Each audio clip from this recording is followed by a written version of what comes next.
Hola chicos, les mando un fuerte abrazo, espero que hasta el momento vayamos bien en nuestras clases, que las cosas estén quedando un poquito claras. Sin embargo, en este momento quiero ayudar para que la información sea un poquitico más clara y más concisa. Vamos a recordar que dentro de nuestro género narrativo encontramos diferentes clases de textos narrativos. Dentro de ellos están el cuento y la novela. Vimos que los cuentos, como venimos viendo desde el año pasado, encontramos diferentes clases de cuentos, que las principales características de ellos es que son cortos, pocos personajes precisamente por lo mismo, el espacio donde se realizan puede ser irreal, básicamente. Además presentan un solo tema, alrededor de él se desarrolla toda la trama. Mientras que las novelas son textos un poco más extensos, por eso mismo presentan mayor cantidad de personajes, y aunque tienen un tema central, alrededor de él se pueden desarrollar diferentes cantidades de temas. Dentro de estos cuentos encontramos una clase que son los cuentos fantásticos. Estos cuentos fantásticos se caracterizan por qué. Hace muchísimos años, en la Edad Media, la gente, para ellos cotidianamente se hablaba de las brujas, de los hechizos, de las cosas misteriosas. Pero a través del tiempo se fueron dando cuenta de que eso no era cotidiano, ni era normal, ni existía, sino que era algo irreal, más que todo dedicado a la imaginación, a los sueños. Por eso vieron la necesidad de crear esta clase de textos. Dentro de estos textos, entonces, los cuentos fantásticos, vemos como sus temas, la mayor parte del tiempo, son totalmente irreales, son cosas que no suceden o no pueden llegar a suceder. Sus personajes también son muy extraños, generalmente poseen características diferentes a las normales. Podríamos encontrar mutantes y una cantidad de personajes extraños.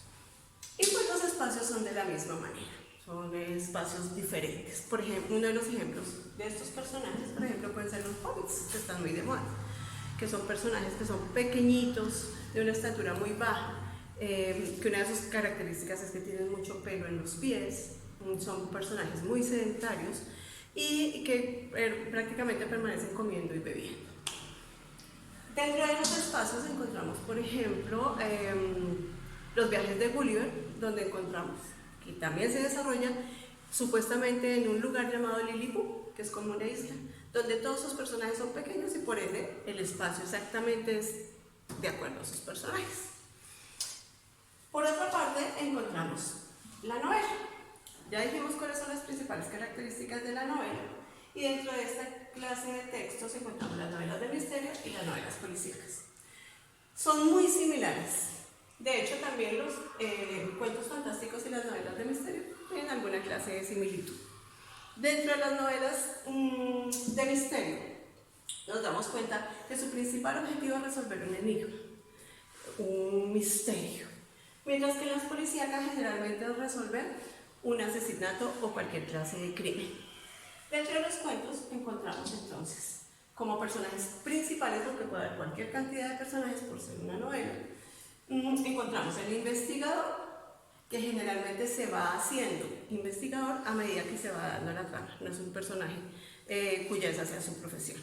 Mientras que en las policíacas el objetivo principal es resolver un crimen, un delito, generalmente es un asesinato. Y entre sus principales personajes encontramos ese detective, pero ese detective o policía sí son profesionales. Obviamente, entre los personajes también encontramos un misterio en la novela de misterio, y en las policíacas un crimen.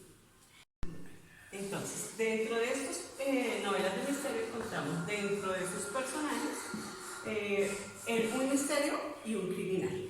En la novela policíaca encontramos, ya dijimos que el detective que sí es un profesional, encontramos un criminal, obviamente, y un caso por resolver. Dentro de la novela la novela de misterio, su trama es totalmente sobrenatural, es irreal, es prácticamente imposible que se suceda, mientras que la policíaca generalmente son cosas que pueden llegar a suceder o que de hecho ya han sucedido.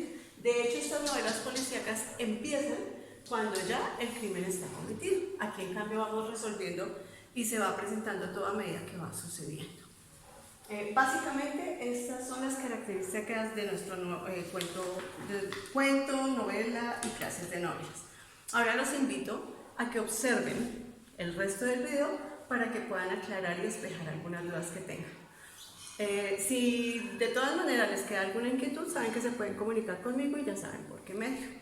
Chicos, muchísimas gracias por su atención y espero que haya logrado definirles más concretamente lo que es el tema que estamos viendo. Feliz día. ¿Cómo se llama el relato en el que aparecen crímenes, misterios, detectives? Sección policial del periódico. Más o menos. No estuviste tan lejos.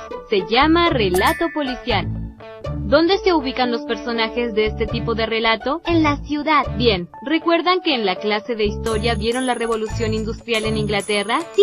Cuando esto sucede, la gente comienza a mudarse de los campos a las ciudades, donde estaban las fábricas. Hasta ese momento, aún en las ciudades, la gente se conocía, pero de pronto los habitantes de las ciudades comenzaron a convivir con muchas personas que les eran desconocidas. ¿Y tenían lugares para todos? No, tampoco había trabajo para todos, ni en el campo ni en la ciudad. Entonces, algunos comenzaron a robar para poder subsistir hasta encontrar un trabajo que les permitiera vivir. Claro, ya entendí. Además se perdían en la muchedumbre, porque estaba lleno de gente. Exacto. La policía estaría llena de trabajo. Sí, tenía mucho trabajo. Es entonces cuando aparece el personaje del detective. Elemental, Watson.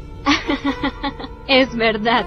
¿De quién es esa frase tan conocida? De Sherlock Holmes. La usaba cuando su amigo Watson comprendía finalmente cuál era el fondo del problema. Muy bien. La clave de todo misterio consiste en fijarse en los pequeños detalles. Elemental, mi querida Aulis. Sigamos viendo. ¿Sabes también que recuerdo? Que el que relata el policial es siempre el ayudante. Sí, pero el primer narrador de la historia es el detective. Él se la cuenta al ayudante. Es decir, que nuestro narrador es el ayudante. Exacto. En realidad, él es quien le da el pie para que comente sus hazañas, cómo resolvió el caso. El ayudante es siempre menos inteligente que el detective. En este tipo de relatos, se busca poner de relieve la imagen del detective. Hasta incluso la policía a veces queda mal. Sí, sobre todo en los relatos de Sherlock Holmes. Claro, y en los de Dupin, que es el personaje de Edgar Allan Poe, también.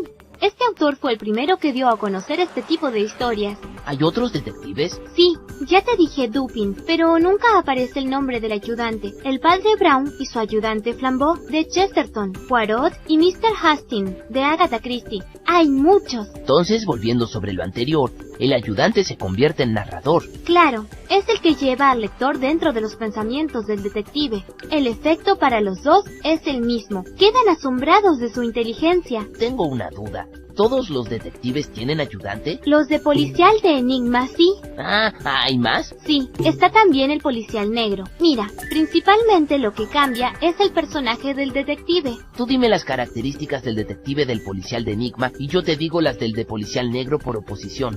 Listo, trabaja por placer, no necesita el dinero. Trabaja porque necesita el dinero para vivir. Es más inteligente que la fuerza policial. No se destaca por su inteligencia. Duda, ¿puede pertenecer a la policía? Sí, el detective del policial de Enigma es muy observador, prácticamente no investiga. El detective del policial negro no es que no sea observador, sino que investiga. Sale de su oficina para resolver los casos. Todo lo resuelve en su mente. No necesita recurrir a ningún otro tipo de técnica más que la observación. Recurre a cualquier tipo de técnica que le permita averiguar datos. Muchas veces sus investigaciones provocan nuevos crímenes. Utiliza el pensamiento lateral, es decir, piensa como el delincuente al que persigue. No utiliza el pensamiento lateral, sencillamente sigue las pistas que le va dejando el criminal. ¿Tiene un ayudante? No tiene un ayudante, trabaja solo. Entonces, como no tiene ayudante, también cambia el narrador. Bien, esa era la última. Como no hay ayudante, no hay narrador testigo. Pero, a ver Sherlock, si lo que aprendiste te sirvió. ¿Quién es el narrador? De los personajes, nadie. Es un narrador omnisciente en tercera persona, común y corriente, como los de los cuentos que todos conocemos. Me estoy sintiendo como Watson. ¡Te felicito!